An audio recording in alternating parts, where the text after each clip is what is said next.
And then after the whole protest, when the time is over, they shake hands with police officers and wish themselves the very best and go home. That is the kind of protest, picketing, and demonstration that Article 37 of the Constitution promises. And I want to be one.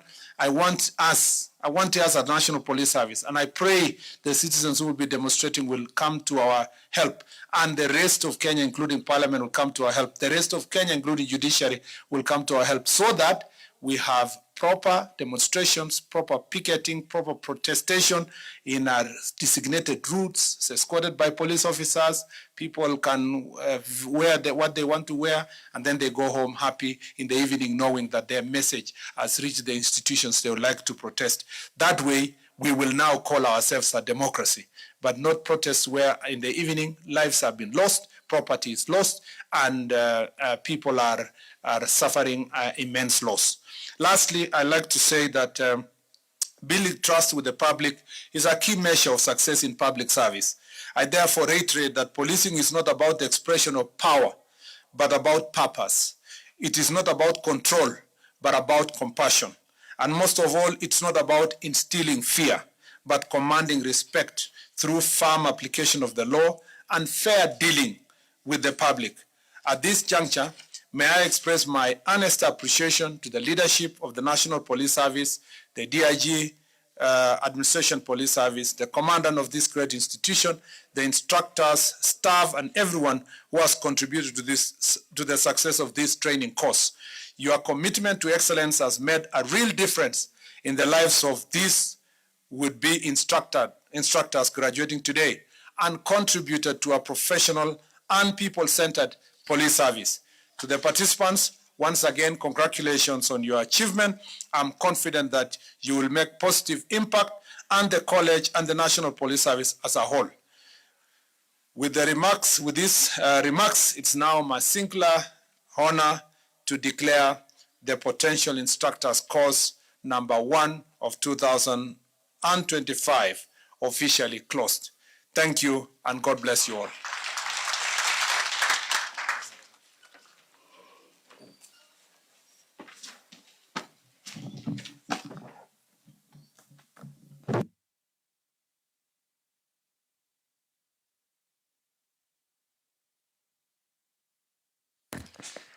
Thank you very much, our chief guest. With your permission, sir, allow me to invite our administration police volleyball team to briefly hand over to you a trophy which they won in Tanzania during the competition called a Nyerere Cup. Sir, the team is domiciled in this premier institution. Welcome, volleyball team.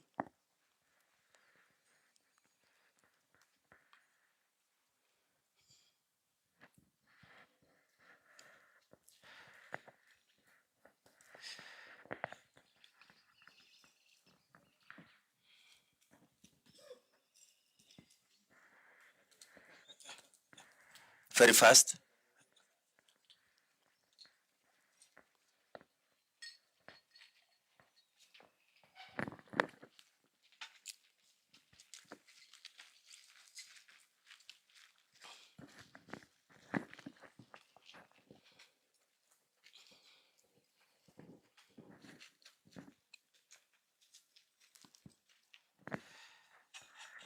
Sir, the team before you is the Administration Police volleyball team, as I have mentioned, domiciled in this National Police College Embakasi A campus. Amongst them is an athlete whom has been representing the Administration Police Service in all national competitions and African championships, and she has been able to win more than 13 gold medals, and he's assembled with the team.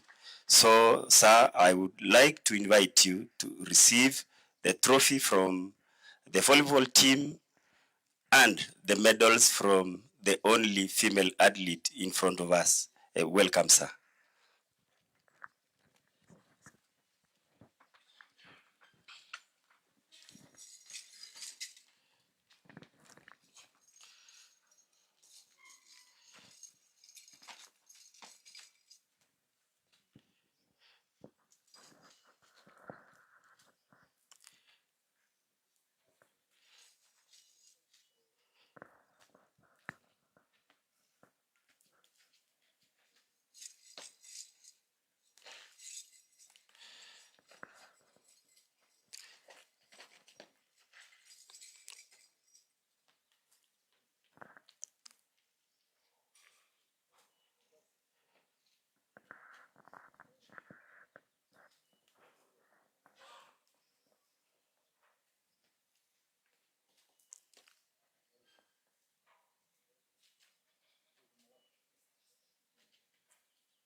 Thank you very much, our chief guest.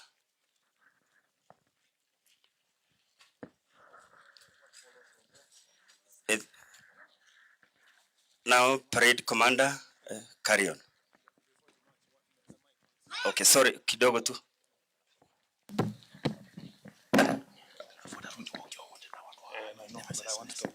So now that the volleyball team, I hope they are listening, yeah, and the graduates, our graduates wakimaliza wanabaki hapa ama wanaenda mahali?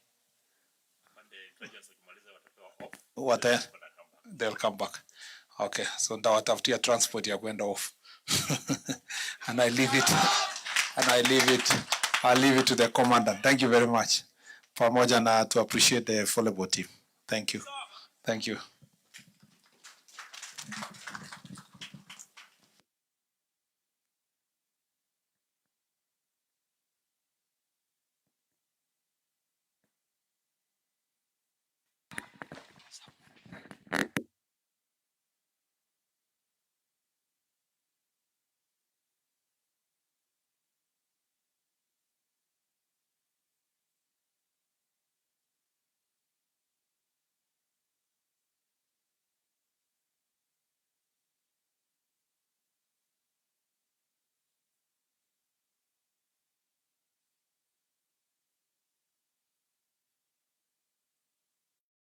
Guest of honor.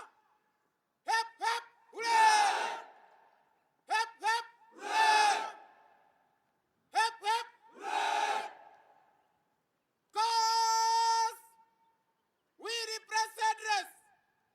Repress address.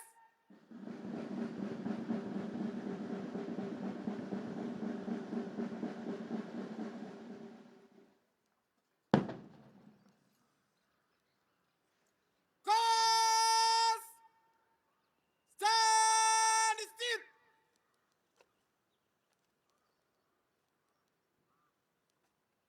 Sir, may I have your permission to march off the course participants, sir? Permission granted. Thank you, sir.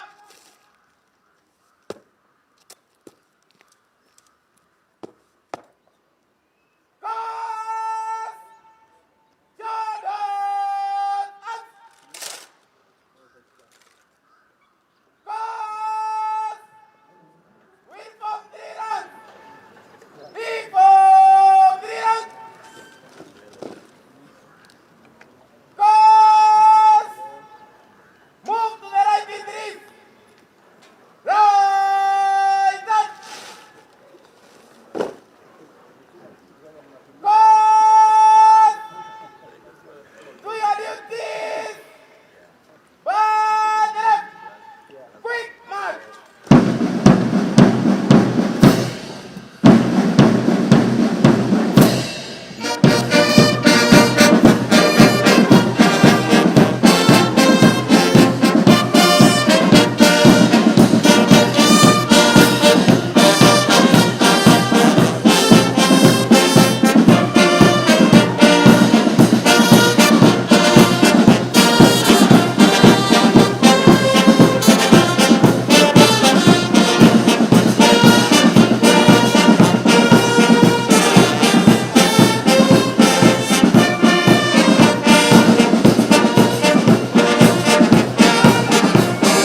come back to this graduation square for your short brief. So let us be patient. In a short while, they will be coming back. Thank you, sir.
afternoon, sir.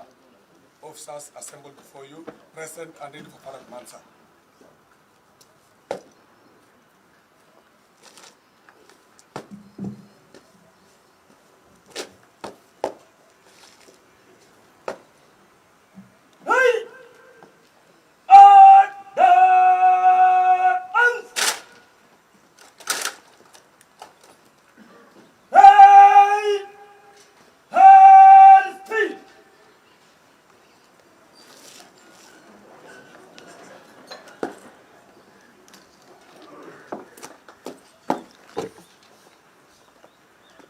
Good afternoon, sir. Good afternoon.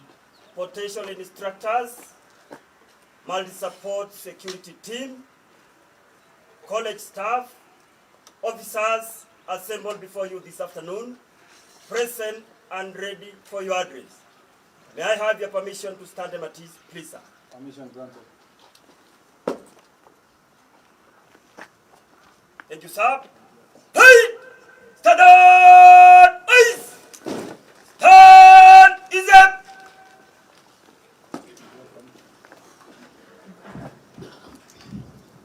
Good afternoon, officers. Look at your colleague and say congratulations.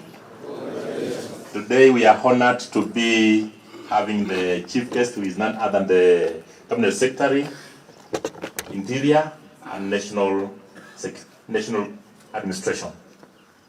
It's just my singular opportunity to welcome him to have a speech with us. Raise the chin! Stand still! So you're welcome. That is. Thank you very much. Thank you, DIG. The commandant here, the senior staff who are here, and officers present. Good afternoon. Good afternoon once again. I am really privileged to be here this afternoon to come and be with you. I know I came here for the potential instructors course, to see their graduation, and also to see those of you who are the MSST team. And I want to say thank you very much for a job well done. I want to congratulate the campus for the fantastic training opportunities that are here. When we go for Jukwaa la Usalama everywhere, you need to know, Commandant, wa hii campus, you need to know that when we go, usually when we go to most of the Jukwaa la Usalama, people are demanding chiefs, assistant chiefs, they want to be brought here for training. So I was asking myself, are they being brought here to relax? But the DIG has told me they run around this place very, very hard, and they get very good skills. So this campus, we know over the years, that is one of the most sought after campuses by many people who want to come and have training, including paramilitary training and including other agencies. So you are in the best place, and we want to tell you congratulations for the work you have done, and congratulations for the training you have gone through, and for being patient, for being committed, and now you are here graduating, and also for those of you who are going for MSS mission, you are prepared to go and serve our country globally. The good news, which I know, is that this training is not just covering, especially for those of you who are supposed to be deployed to Haiti, you are not just being trained for Haiti. The skills you get can help you serve anywhere in our country and other countries in the world. And we know that our police service in Kenya is one of the most professional police services in Kenya, in the world, and in this continent, actually. And we also know that our police service is the most organized in the region. And we're very proud of us. In this region, people come here for training, and they come here for benchmarking on the things we do with policing. And I just want to say that we need to be proud. Nobody should tell you you are in the wrong place. You need to be very proud to know that you chose the right career, and you are a patriot, you are serving your nation, and your nation is proud of you. As your cabinet secretary, I am in the forefront to ensure that this National Police Service, this Administration Police Service, is respected by the citizens and respected by each one of us across the country because of the service you are giving. I know that most of you who are serving, all of you who are serving here, are not serving because of salary, because of money. You are serving because it's a calling. And this calling must be appreciated by all of us. Just when you go home, when you go to your house, when you go to sleep, just know that your cabinet secretary is always asking himself questions about the welfare of the police and about the proper working environment of the National Police Service. We know very well the challenges that we have around our country.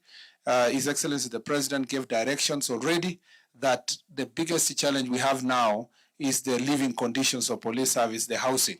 And we are building about 17,000 houses for accommodation for police.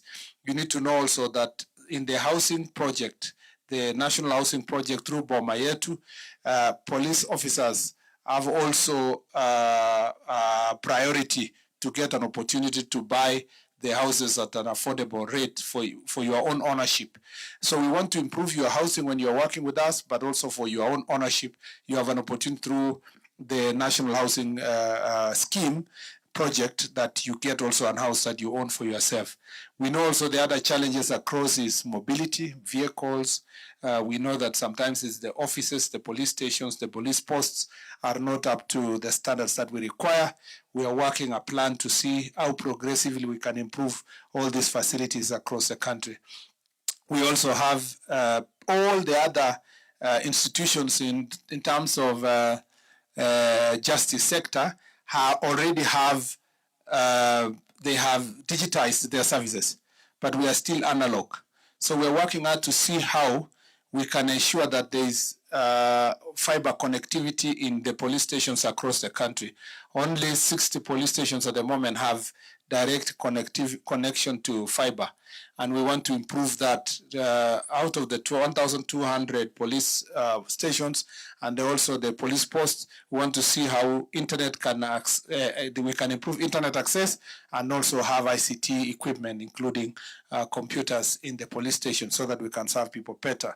We are also thinking about the technology and the communication and the CCTV to cover the entire police stations. And again, I met yesterday with the CCTV team. We want to make sure that all these stations are covered with technology so that we become modern. We want to have electronic occurrence book. That is, once you book any incident, you can report an incident at the comfort of your home, and it's received in the relevant police station, and it's processed, and citizens can be served at the comfort of their home. Because we are the most digitized government in this part of the world. Almost we are top governments, among the top governments which have gone digital, but the police service is still analog. We want to do everything to make sure that we make our police service more digital and more modern. I want to thank the instructors, those who have gone through an instructions course and who have the potential to become instructors for the work they have gone through. And those of you who are prepared to go to Haiti, I want to say that also the training you have gone through is extremely important. And I want to say, we want to emphasize, and I'm sure, because you have been in the field, maybe this is the most thorough training you have gone through in the recent past, especially those of you who are a little bit older. I want to say here that there is need to ensure that the training for police becomes continuous. You know, people get skills continuously. Other professions are being trained continuously. Other cadre of public service are being trained continuously.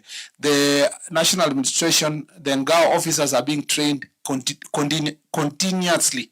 We need to have continuous training for also national police service, so that each one of us can update skills, you can improve yourself, you can move also from one rank to another, you can have better skills to deliver services for the people of Kenya. And training will become an area that we want to put greater emphasis for to ensure that we equip our police officers with the skills that can be able to serve our people in the manner in which they desire as of now. The last thing I want to say is that as we continue serving, we are a reflection of the National Police Service, individually and collectively. Individually, if now there is a general sensitivity across the country about how police perform their duties. People have even forgotten about other ministries and public service places. Now there's a lot of focus on the National Police Service and police officers. So you need to know. Of course, sometimes this focus is amplified by incidences that have happened, but it doesn't mean that the National Police Service is the only one that is struggling with people who perhaps commit an offense here and there. But you need to know this, that because individually you are a representation of all of us, we need to have greater responsibility in everything we do and do it according to the law and make sure that we follow the necessary procedures.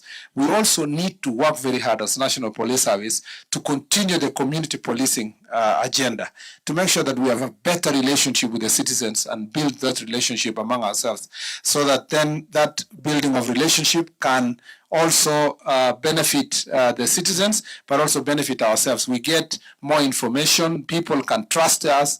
We want to make police stations the best place where just like any other public office, if someone in the community wanted to pass by to say hi to the OCS, they will be confident to come and pass by and say hi, so that there is that fostered relationship. We don't want Kenya where the police are in that side and the citizens are on this other side. We also want to make sure that we deal with criminals and crimes with finality. We don't become, we don't allow our community to grow with goons and drugs in the area, alcohol, all these criminal activities. We must, deal with them. We don't become part of it as police officers. We don't become the ones who are encouraging drugs, encouraging illegal alcohol, encouraging goons to flourish in our community. We must deal with them by making sure that they pass through the justice system and make sure that everybody who is a criminal is processed according to the law. And I want to say this, that we must also continue protecting the police station to be a paragon of hope for the citizens, and the place where they can go and know that there is authority in this place. And that's why you see me insisting to Kenyans after the events of this week that the police station and police officer must be respected. This uniform must be respected.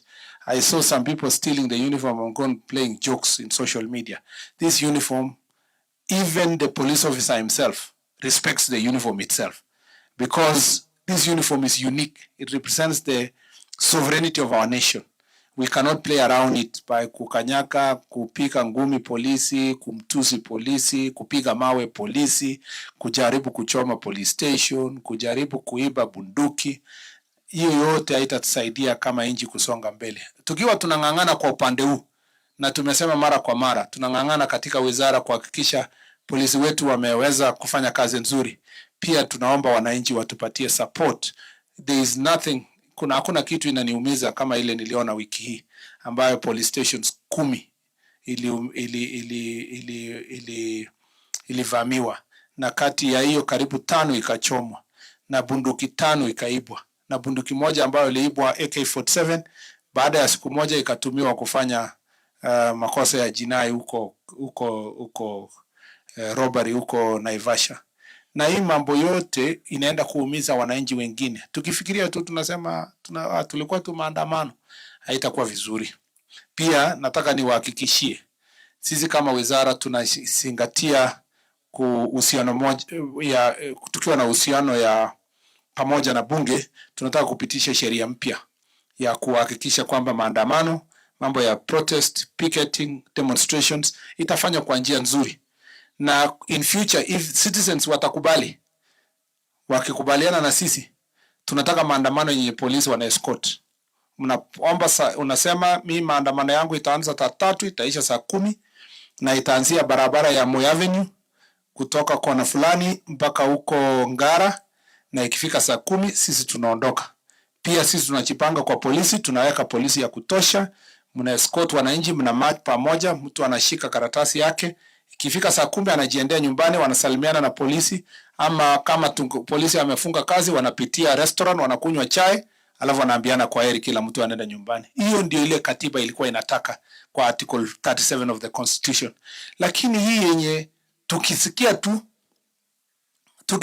ati kuna maandamano siku fulani, tunajua tu sasa tulete askari wote, tuchunge maduka, buildings zitavamiwa, watu wanafunga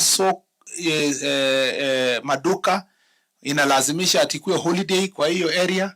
Hii inaumiza uchumi yetu, inatumiza kama Wakenya na inatupotosha. I think hii ndio mjadala ningependa Wakenya waingilie, mjadala ya kuhakikisha kwamba tunataka nchi yetu ikue yenye nasonga mbele. Na sisi, let me say this for you as police officers. Inside that uniform, there is no tribe. Inside that uniform, there is no region. Inside that uniform, there is only one Kenya under one God.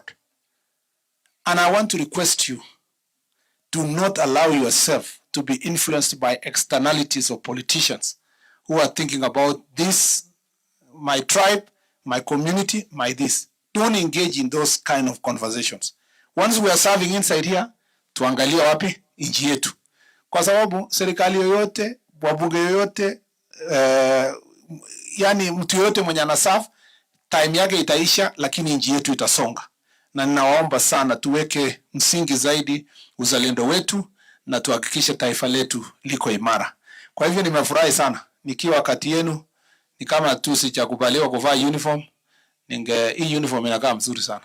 Mtu akikaa kwa uniform, unaona hata watu wengi wanaenda soko kutafuta kitu, inakaribia yenu, lakini haiwezi karibia ile uniform umevaa. Hii ni patriotism, and I want to say that I am very proud of you. I want to wish you the very best. Wale wataenda Haiti, when your time come, I will be there to see you off. And when you go there, you serve our country well, get the best skills, and then come back here, we apply as we continue building our country. On the potential instructors, when your time comes to instruct, please teach like you've never taught before. And make sure that you give everything in your heart. Martin Luther King Jr. said, if you are told to sweep like there is no other sweeper on earth. You want to be the best sweeper on earth, so that when the host of heaven look at you, they see and say, here lives a great sweeper. So in every job we've been given, however small it is, when you do with excellence, it will make a difference, and it will take you from one step to the another.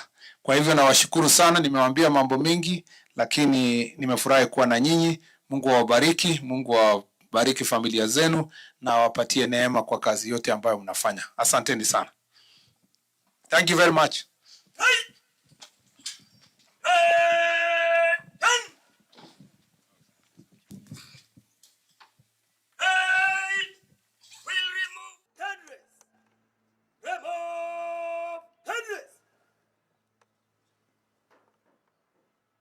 Cheers to our guest of honor. Hip, hip. Hip, hip. Hip, hip. Hate will replace headdress. Replace headdress.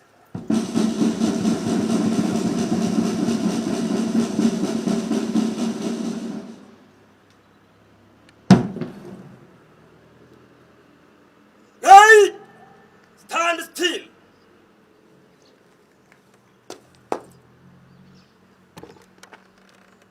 Thank you very much, sir, for your address.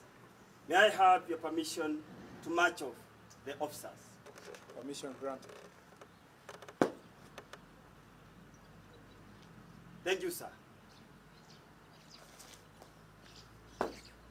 Right shoulder arms.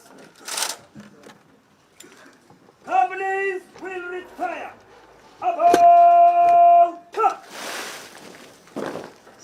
Change direction right at the hold.